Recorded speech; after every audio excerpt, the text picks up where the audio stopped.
16. செண்பக தீவு.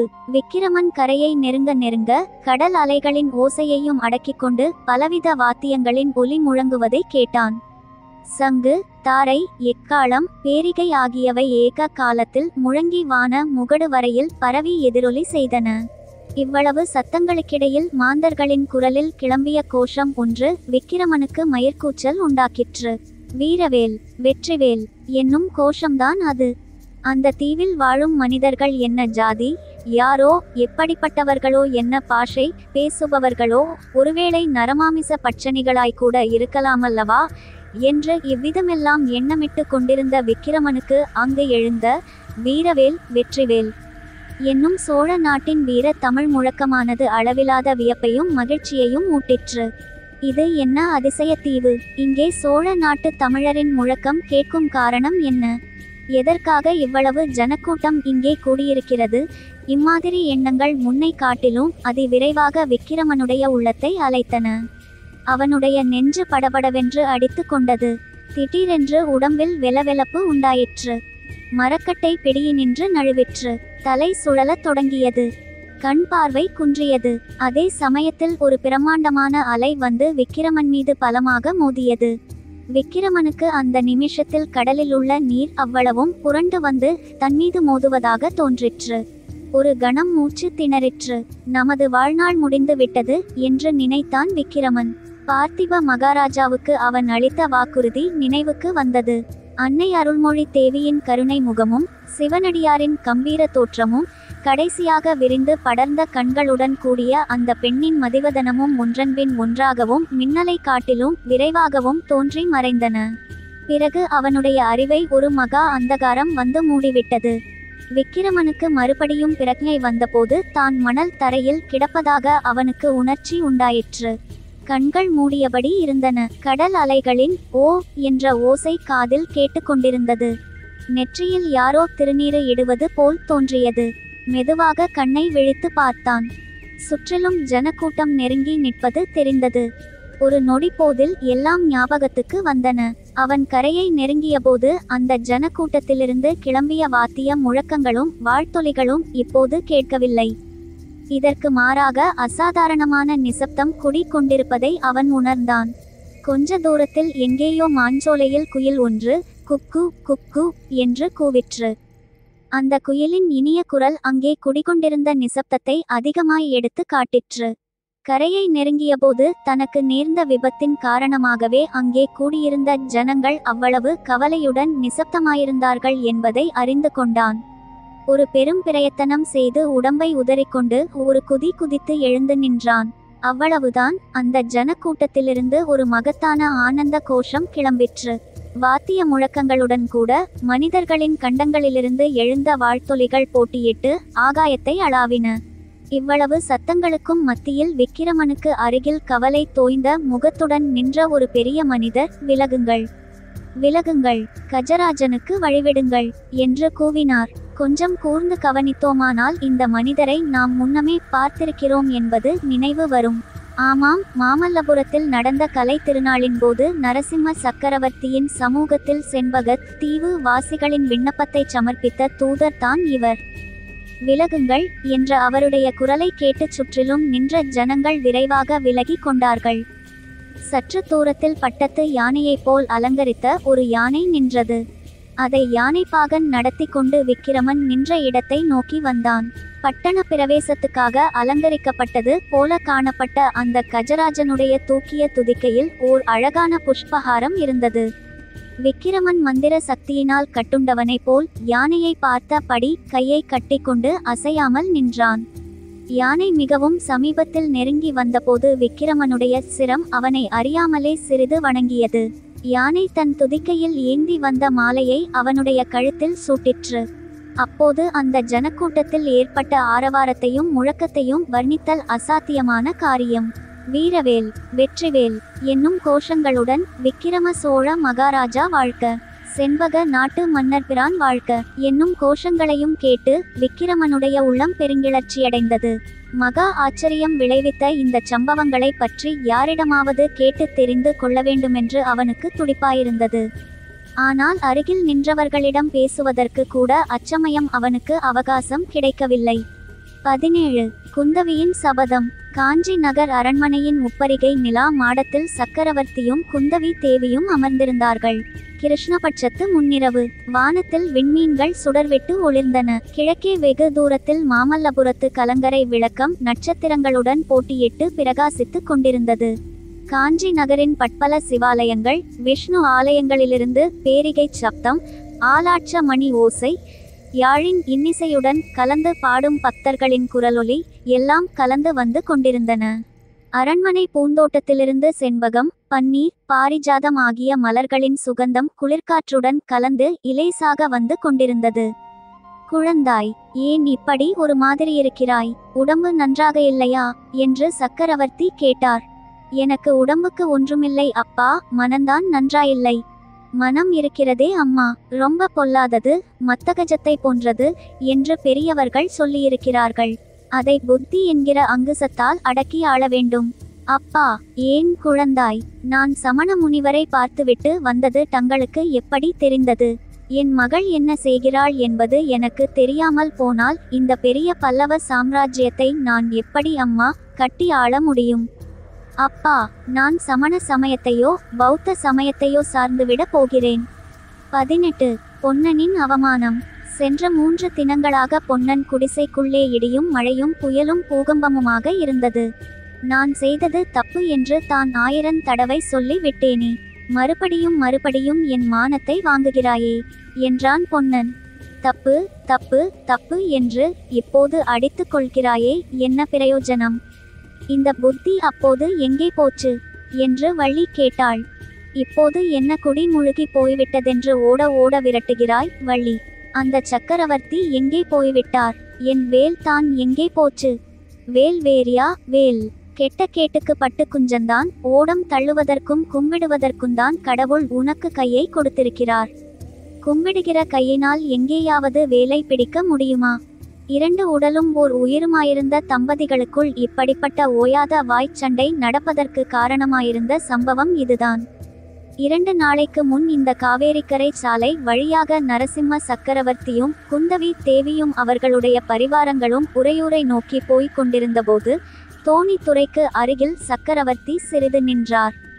தோணித்துறையையும் காவேரியின் மத்தியிலிருந்த தீவையும் அந்த தீவில் பச்சை மரங்களுக்கிடையே காணப்பட்ட வசந்த மாளிகையின் பொற்கலசத்தையும் குந்தவிக்கு சுட்டிக்காட்டி ஏதோ சொல்லிக் கொண்டிருந்தார்.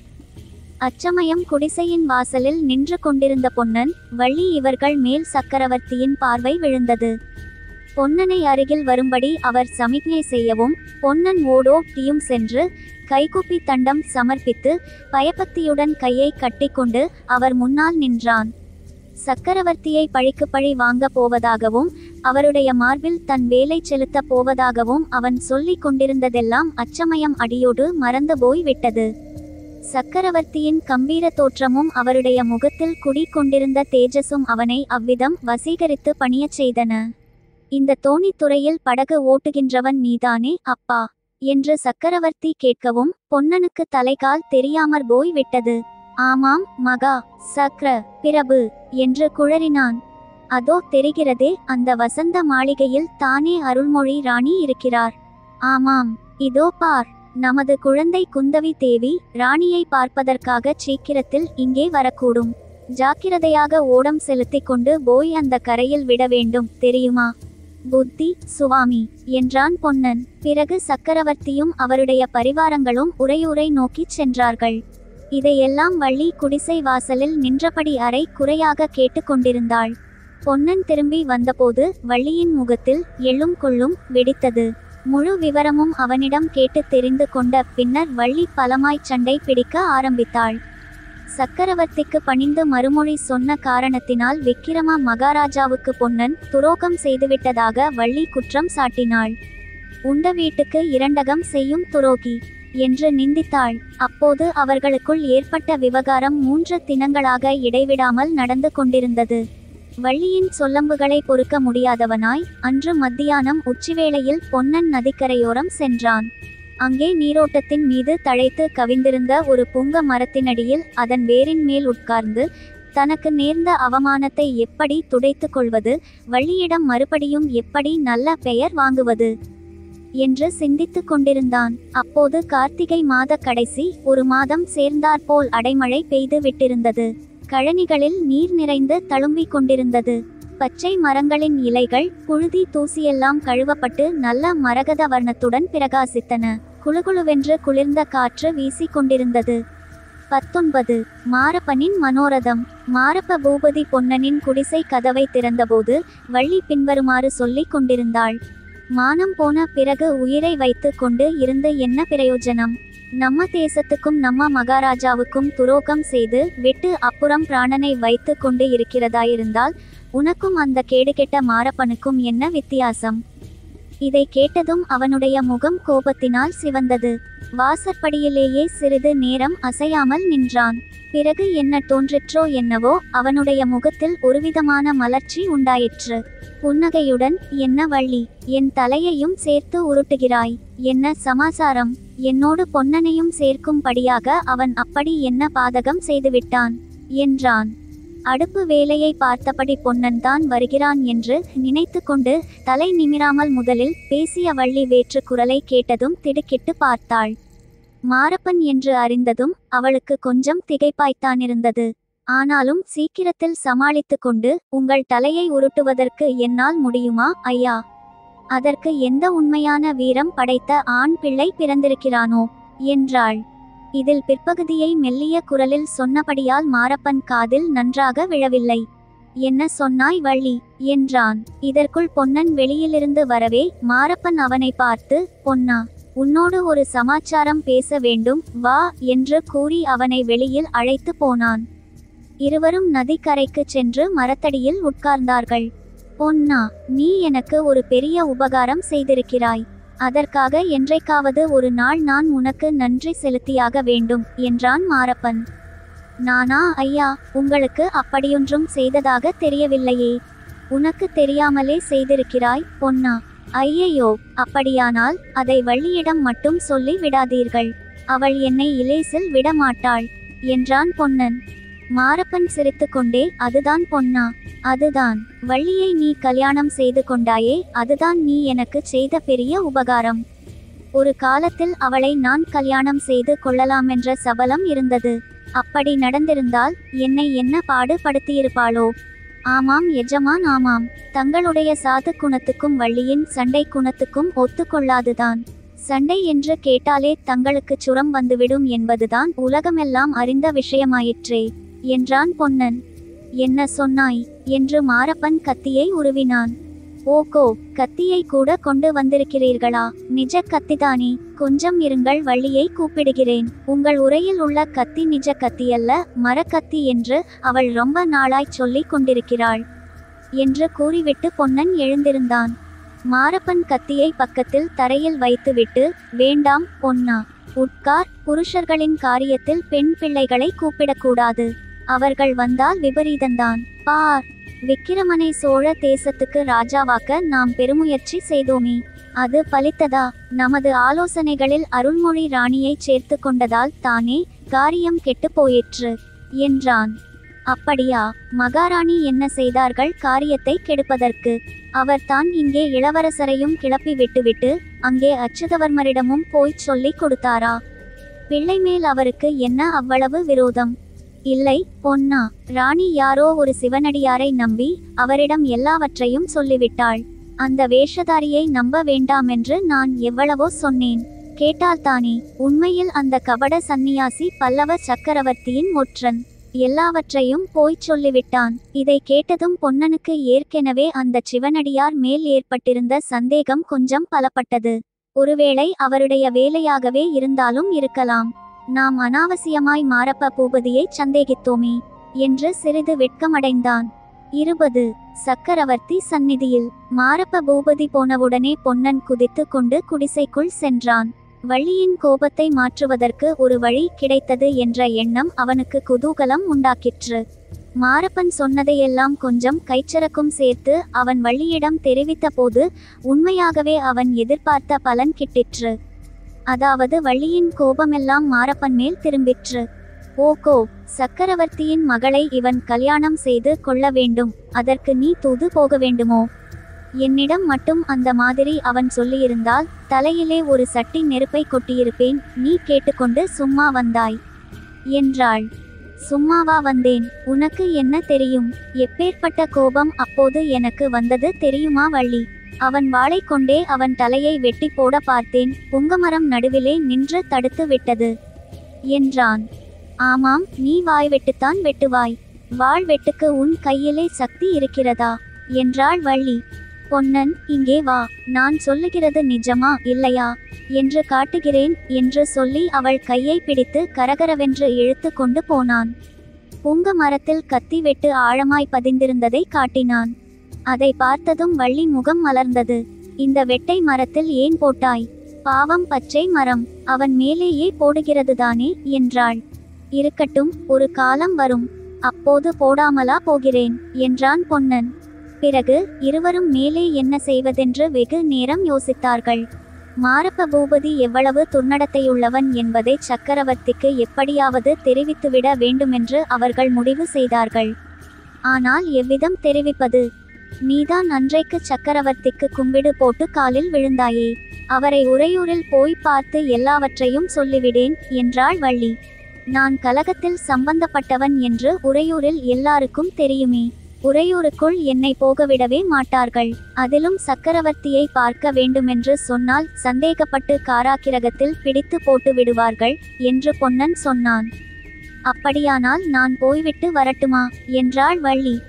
நீ எப்படி சக்கரவர்த்தியை பார்ப்பாய்? உன்னை யார் விடுவார்கள்? இப்படி இவர்கள் பேசிக் கொண்டிருக்கும் போது குடிசையின் வாசலில் குதிரைகள் வந்து நிற்கும் சத்தம் கேட்டது. யார் இப்போது குதிரை மேல் வந்திருக்க முடியும் என யோசித்து கொண்டே வள்ளியும் பொன்னனும் வெளியில் வந்தார்கள். பல்லவ வீரர்கள் 5-6 பேர் வந்திருப்பதை பார்த்ததும் அவர்களுக்கு கொஞ்சம் திடுக்கிட்டது. வந்த வீரர்களின் தலைவன், ஓடக்காரா, உன்னை கைப்பிடியாக பிடித்து கொண்டு வரும்படி சக்கரவர்த்தியின் கட்டளை, மரியாதையாய் உடனே புறப்பட்டு வருகிறாயா? விலங்கு பூட்டச் சொல்லட்டுமா என்றான். பொன்னன் கலவரமடைந்த முகத்துடன் வள்ளியை பார்த்தான். வள்ளி துணிச்சலுடன் வீரர் தலைவனை நோக்கி, சோழ நாட்டில் மரியாதைக்கு எப்போதும் குறைச்சல் இல்லை ஐயா. நீங்கள் பிறந்த ஊரில் தான் மரியாதைக்கு பஞ்சம் போலிருக்கிறது என்றாள். ஓகோ, நீதான் வாயாடி வள்ளியா? உன்னையும்தான் கொண்டு வரச் சொன்னார் சக்கரவர்த்தி.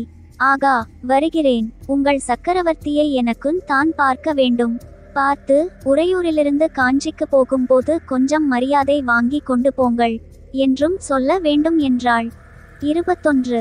வள்ளியின் சாபம். பொன்னனுடைய குற்றச்சாட்டை கேட்டபோது மாரப்பன் திடீரென்று 1000 தேள் கொட்டியவனைப் போல் துடிதுடித்தான்.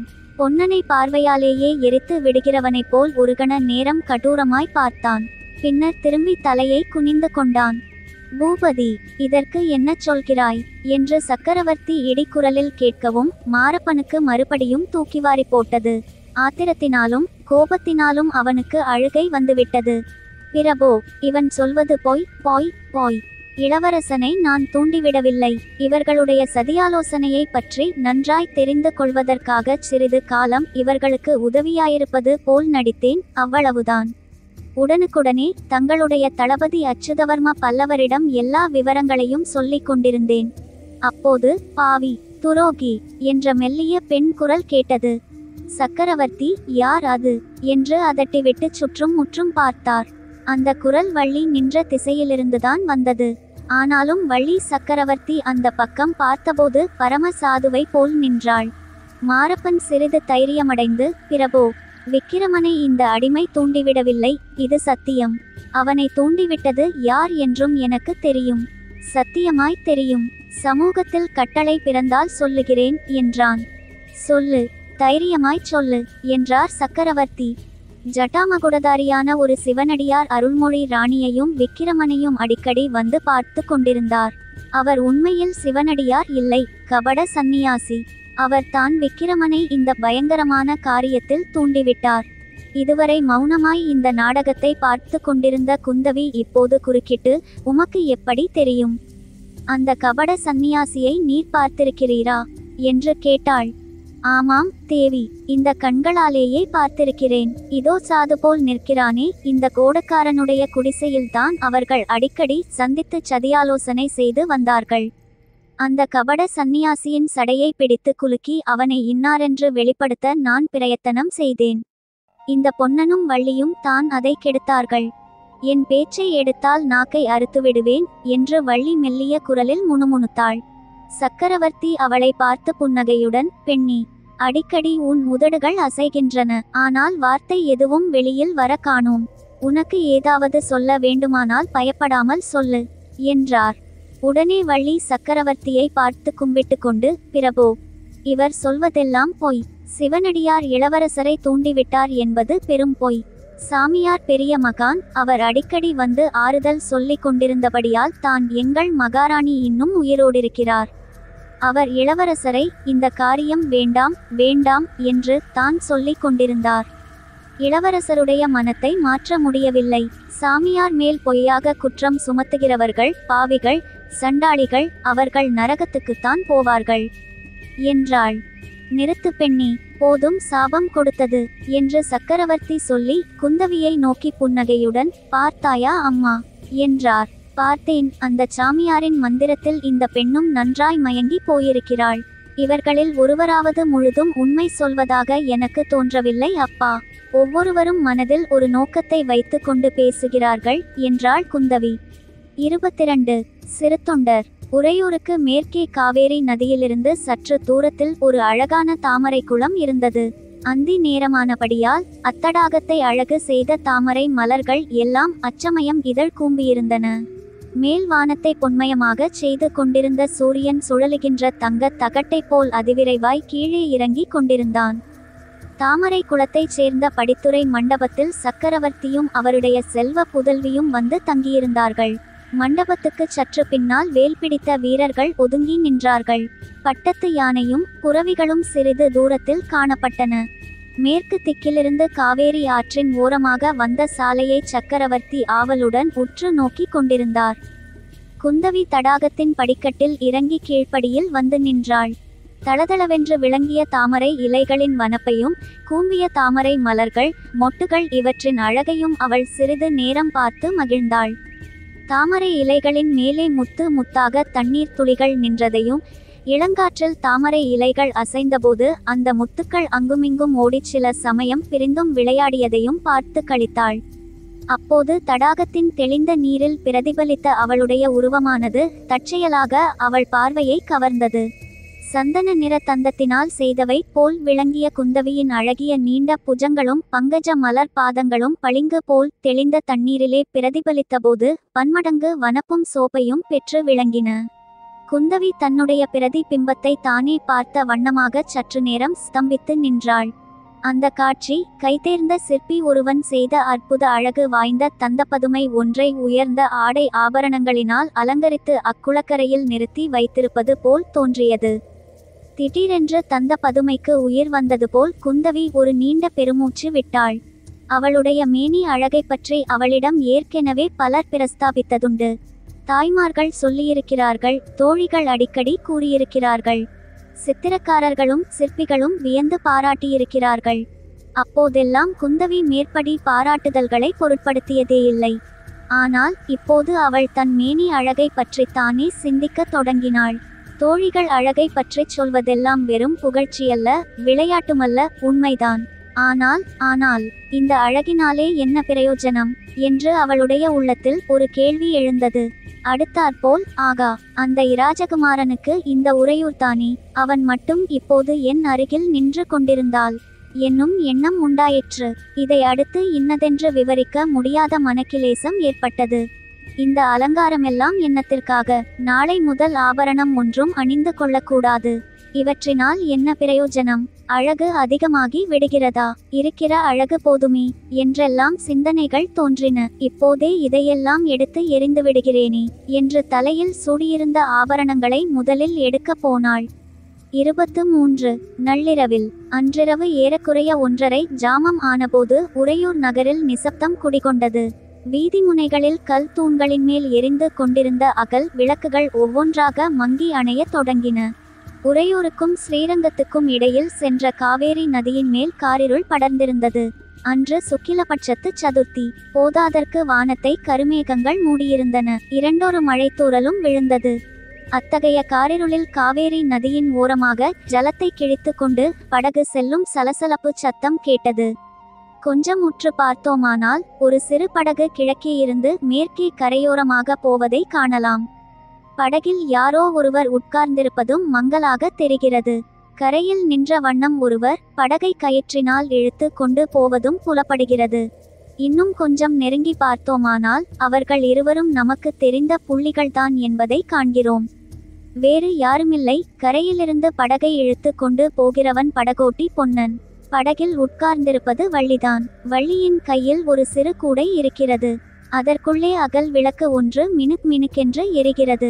அது அணைந்து விடாமல் வள்ளி தன்னுடைய சேலை தலைப்பால் மறைத்து கொண்டு ஜாக்கிரதையாக எடுத்து வருகிறாள்.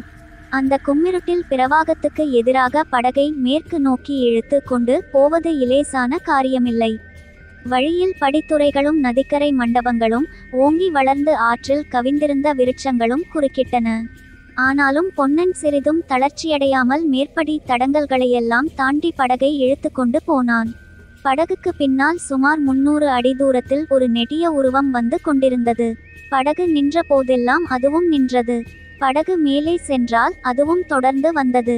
கொஞ்சம் நெருங்கி பார்த்தால் இந்த உருவமும் நமக்கு தெரிந்த மனிதனின் உருவந்தான் என்பதை காண்கிறோம். ஆமாம், மாரப்ப பூபதிதான் அப்படி பொன்னனுடைய படகை நள்ளிரவில் தொடர்ந்து வந்து கொண்டிருந்தான். அவனுக்கு பின்னால் இன்னும் கொஞ்ச தூரத்தில் அதே நதிக்கரை ஓரமாக இன்னொரு உருவம் சத்தம் செய்யாமல் வந்து கொண்டிருந்தது. ஜட்டா மகுடம் தரித்த சந்நியாசியின் உருவம் அது. ஆம், போர்க்களத்தில் பார்த்திபனுக்கு வரமளித்தவரும் பொன்னன் குடிசையில் நாம் சந்தித்தவருமான அதே சிவனடியார்தான். ஏறக்குறைய நள்ளிரவு ஆன சமயத்தில் பொன்னன் படகை நிறுத்தி மிகவும் மெல்லிய குரலில், வள்ளி, இறங்கு, வந்து விட்டோம் என்றான். அதே சமயத்தில் ஸ்ரீரங்கநாதரின் ஆலயத்தில் அர்த்த ஜாம பூஜைக்குரிய மணிச் சத்தம் ஓம் ஓம் என்று கிளம்பி நள்ளிரவின் நிசப்தத்தை மீறிக்கொண்டு வானவெளியெங்கும் வியாபித்து எதிரொலி செய்தது. பொன்னனுக்கும் வள்ளிக்கும் உடம்பு நடுங்கிற்று. நல்ல சகுனம் வள்ளி, காரியம் ஜெயந்தான், சீக்கிரம் இறங்கு என்றான் பொன்னன். வள்ளி விளக்கு கூடையை ஜாக்கிரதையாக எடுத்துக்கொண்டு படகிலிருந்து இறங்கினாள். பொன்னன் படகை அங்கிருந்த மரத்தின் வேரில் கட்டினான். பிறகு இருவரும் கரைமேல் ஏறினார்கள். அங்கே ஒரு நீண்ட மதிர்ச்சுவர் இருந்தது. அந்த சுவரில் ஒரு வாசற்படி காணப்பட்டது. அதன் கதவு பூட்டியிருந்தது.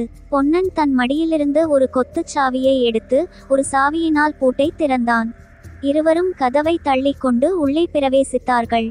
கம் மென்று செண்பகப்பூவின் நறுமணம் வந்தது. பார்த்தாயா வள்ளி, செண்பகப்பூவின் வாசனையை? இந்த அரண்மனை தோட்டத்துக்குள் இதற்கு முன் நீ வந்தது கிடையாதே என்றான். இறையாதே என்றாள் வள்ளி. பொன்னன் மறுபடியும் கதவை சாத்தி உட்புறம் தாளிட்டான். பயப்படாதே, என் பின்னோடு வா, நீ சத்தம் போடுவதில்தான் எனக்கு பயம். இருவரும் அந்த செண்பக தோட்டத்துக்குள் புகுந்து சென்றார்கள். 24. மாரப்பனின் மனக்கலக்கம். பொன்னனையும் வள்ளியையும் நள்ளிரவில் மாரப்பபூபதி தொடர்ந்து போன காரணம் என்ன? இதை அறிந்து கொள்வதற்கு நாம் மறுபடியும் அன்று சாயங்கால நிகழ்ச்சிகளுக்கு போக வேண்டும். சக்கரவர்த்தியின் சந்நிதியிலிருந்து வெளியேறியபோது மாரப்பன் அளவில்லாத மனச்சோர்வு கொண்டிருந்தான். சாம்ராஜ்யத்திற்காக தான் செய்த சேவையெல்லாம் இவ்விதம் பிரதிபலன் இல்லாமற் போகும் என்று அவன் எதிர்பார்க்கவேயில்லை. பார்த்திபன் போர்க்களத்தில் மாண்டு ஏறக்குறைய 7 வருஷமாயிற்று. அந்த போரில் தான் கலந்து கொள்ள மறுத்ததற்காகவே உறையூர் சிம்மாசனம் தனக்கு கிடைக்குமென்று மாரப்பன் எதிர்பார்த்தான். அந்த ஆசை நிறைவேறவில்லை. அதனால் அதிருப்தியோ வெறுப்போ கொண்டதாக அவன் காட்டிக் கொள்ளவில்லை. பல்லவ சாம்ராஜ்யத்தில் அவனுடைய பக்தி குன்றியதாகவும் தெரியப்படுத்தவில்லை. தன்னுடைய உண்மையான சாம்ராஜ்ய சேவைக்கு ஒரு நாள் நிச்சயம் பலன் கிட்டும் என்ற நம்பிக்கையுடன் அவன் வருஷக்கணக்காக காத்திருந்தான். கடைசியாக விக்கிரமனுடைய சதியாலோசனையை பற்றி அவனுக்கு செய்தி தெரிந்தபோது தளபதி அச்சுதவர்மரிடம் உடனே சென்று தெரியப்படுத்தினான். அதன் பலனாக அச்சதியாலோசனையை முளையிலேயே எள்ளி எறிவது சாத்தியமாயிற்று.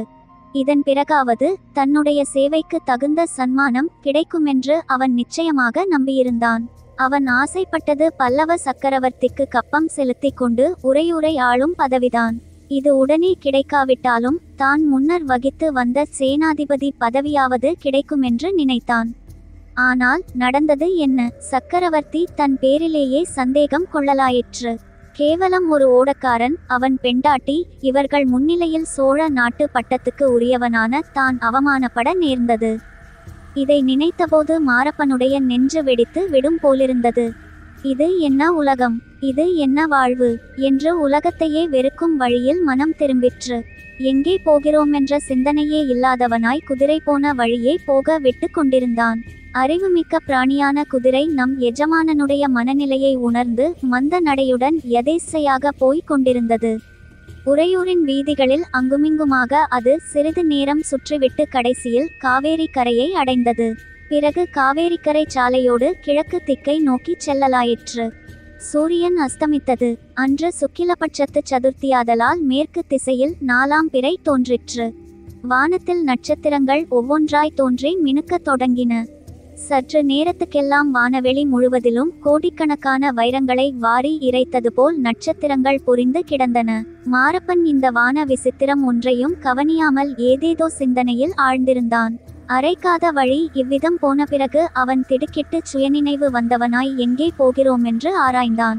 இதற்குள் 4ஆம் பிறை சந்திரன் மேற்கு வானத்தின் அடிப்பாகத்துக்கு வந்துவிட்டது. குதிரையை திருப்பி உறையூர் பக்கம் செலுத்தினான். 25. சமய சஞ்சீவி. தன்னை பின்தொடர்ந்து 2 பேர் வந்து கொண்டிருக்கிறார்கள் என்பதை அறியாத பொன்னன் அரண்மனை தோட்டத்திற்குள் உற்சாகத்துடன் போய்க் கொண்டிருந்தான். இடையிடையே அவன், வள்ளி, அதோ அந்த மாமரத்தடியில் தான் மகாராஜாவும் மகாராணியும் சாயங்கால வேளையிலே உட்காருவது வழக்கம். அதோ பார்த்தாயா, அந்த மூலையில் ஒரு தாமரை குளம் இருக்கிறது. அதில் தான் முதலில் இளவரசர் நீந்த கற்றுக்கொண்டார் என்று இவ்விதம் சொல்லிக் கொண்டே போனான். வள்ளி ஒவ்வொரு தடவையும் கொஞ்சம் மெதுவாக பேசு என்று எச்சரித்து கொண்டு வந்தாள். இவர்களுடைய பேச்சு குரலை கேட்டு மரங்களின் மீது உறங்கிக் கொண்டிருந்த பட்சிகள் சில விழித்துச் சிறகுகளை அடித்து கொண்டன.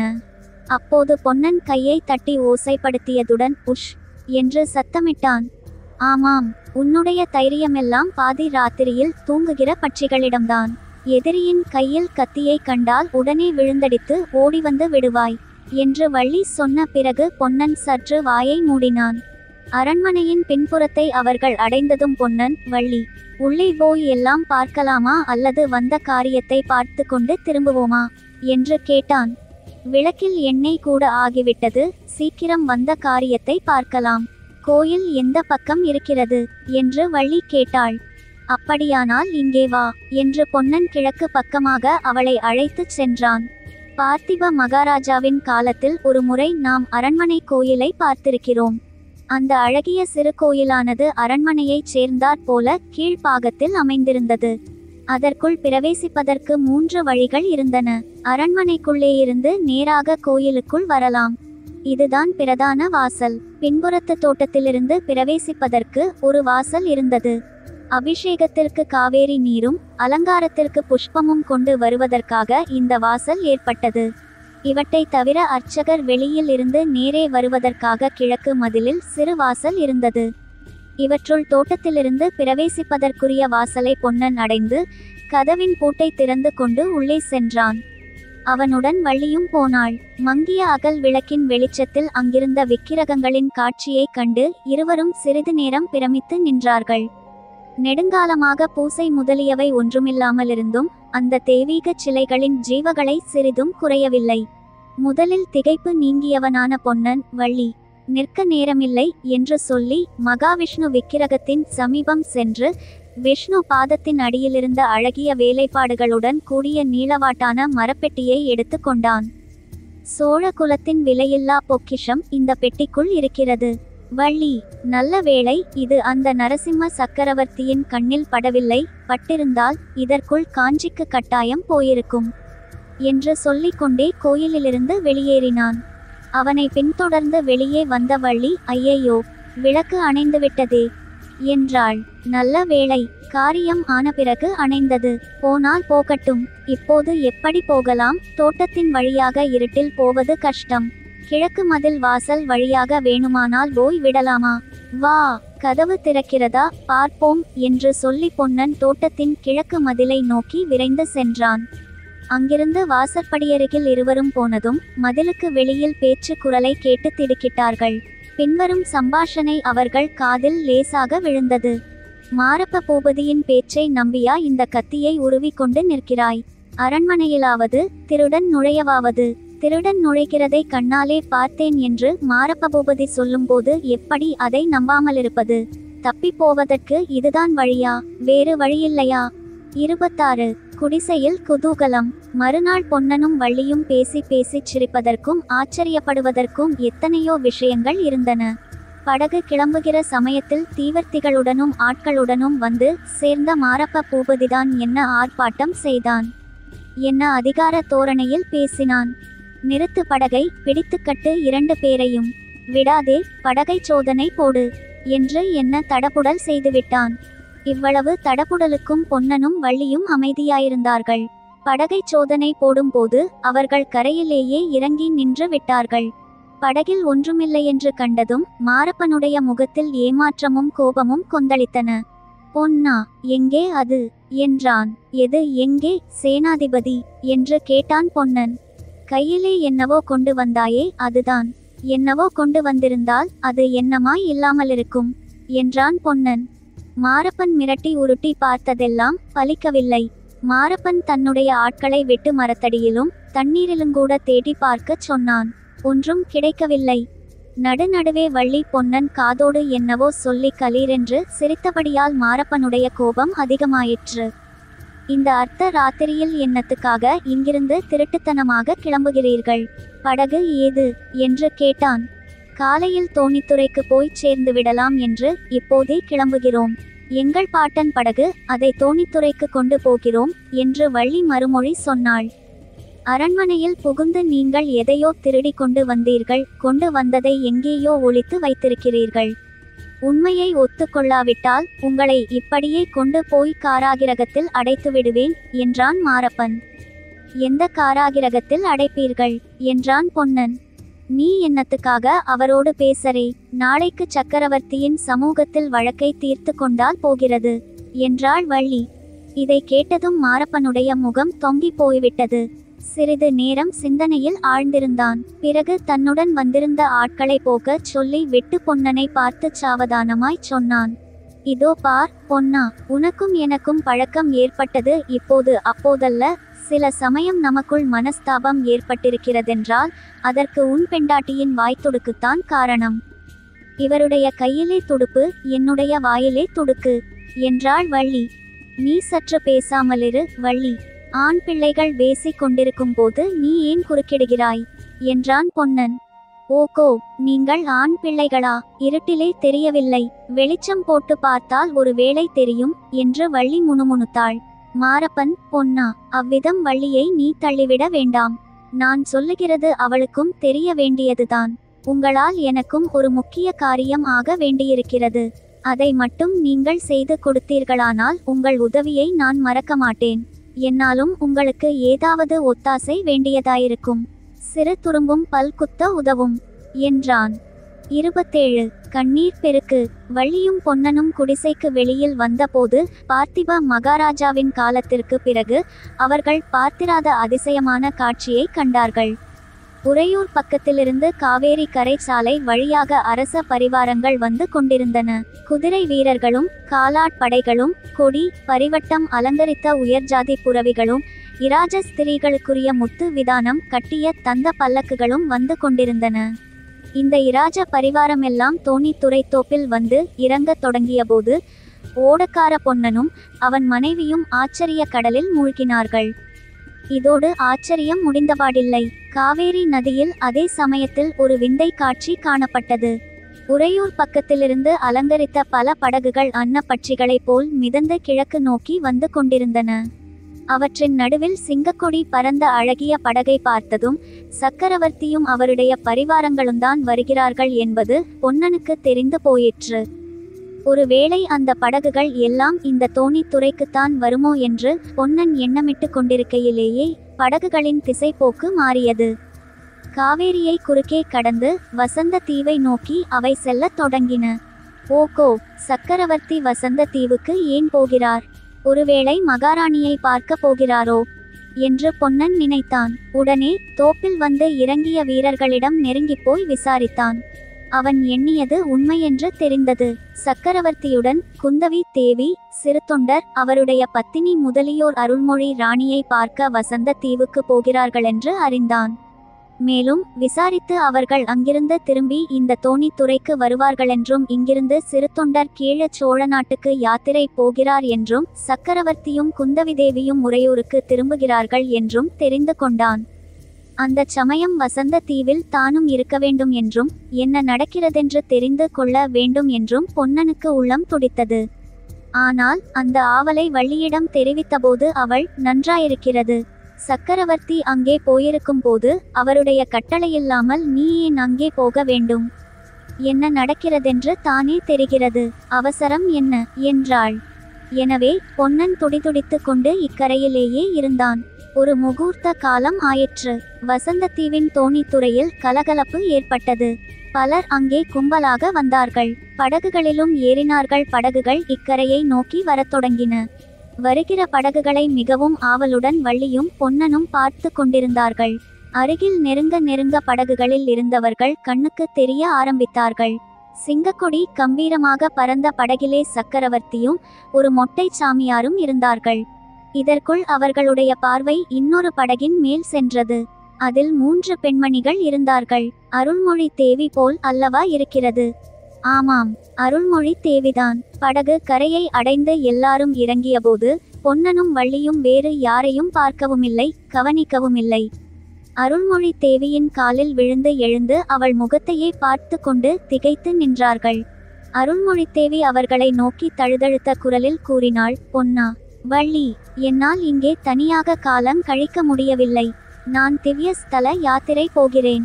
நீங்கள் என்னை பற்றி கவலைப்பட வேண்டாம். இந்த தோணித்துறையிலேயே இருந்து கொண்டிருங்கள். ஒருவேளை எப்போதாவது மறுபடியும் திரும்பி வந்தால். இச்சமயம் பொன்னன், வள்ளி இவர்கள் கண்களில் கண்ணீர் பெருகுவதை அருள்மொழித்தேவி கண்டதும் அவளுக்கும் கண்களில் நீர் துளித்தது. பேச முடியாமல் தொண்டையை அடைத்தது. பக்கத்திலிருந்த சிவவிரதையின் கரத்தை பிடித்து கொண்டு மேலே நடக்கத் தொடங்கினாள்.